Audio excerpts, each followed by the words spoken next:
am in my guide uniform to talk about what it's like to be a volunteer with Girl Guiding UK. So I currently work with brownies who are between the ages of about 7 and about 10. I think when a lot of people hear that I'm in Girl Guiding, they think it's all sewing and first aid, but it's a lot more modern, I think, than a lot of people imagine. We teach leadership to these girls. We teach them about giving back. There's a charity badge. We teach them about being environmentally friendly. You know, I think they learn a lot in guiding that they definitely don't learn at school, and that a lot of parents don't really have the time or the ability to teach them at home. So the way a meeting works is the kids will all be brought by their parents in kind of drips and drabs, and they'll usually hang out with each other, have a chat, maybe play tag in the hall while we're waiting for everyone to arrive. The guiders usually get there about 15-20 minutes before the meeting is actually meant to start, so that we can supervise all the girls as they're arriving. Then when the meeting actually starts, we'll gather all the girls together into a circle and we sing the Brownie Guide song. Not every unit does that, but we choose to sing the Brownie Guide song. The girls stand in the circle in their sixes, which is traditionally a group of 6 girls. It's sometimes fewer, and every 6 has a sixer and a seconder. The sixer is sort of in charge of that 6. It's nice, it teaches the older girls some leadership skills. And they have a seconder as well who's there to be in charge when the sixer isn't there, or to help the sixer out. So the sixer's job in that circle is to step forward and tell the leaders which girls from her 6 are missing. Now, we already mostly know which girls are there, we keep a register, but it helps that girl feel like she has a leadership role and she has responsibility. So after that first little formality, we do whatever we need to do to get them ready for the activity or activities that we're doing that week. That might be talking to them about the topic we're dealing with, or just explaining how the night's gonna go. It all depends on the kind of week we're having. We try and shake it up, give them a little bit of variety, keep it fun. Usually one of the leaders kind of takes charge of that meeting, and that's usually the leader that's done the planning. So before you run a meeting, you kind of have to make a lesson plan. It's a little bit like being a teacher, except you don't get paid.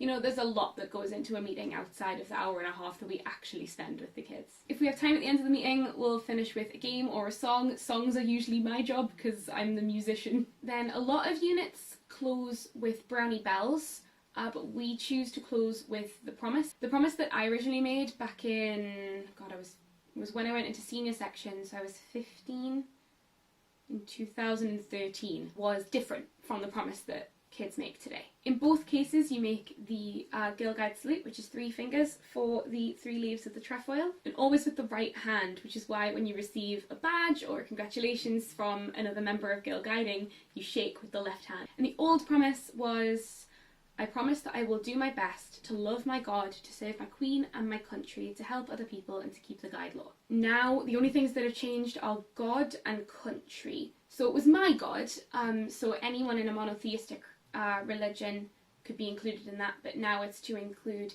everyone, even people with no religion. So it's now, I promise that I will do my best to be true to myself and develop my beliefs. And it's serve the Queen and my community instead of my country.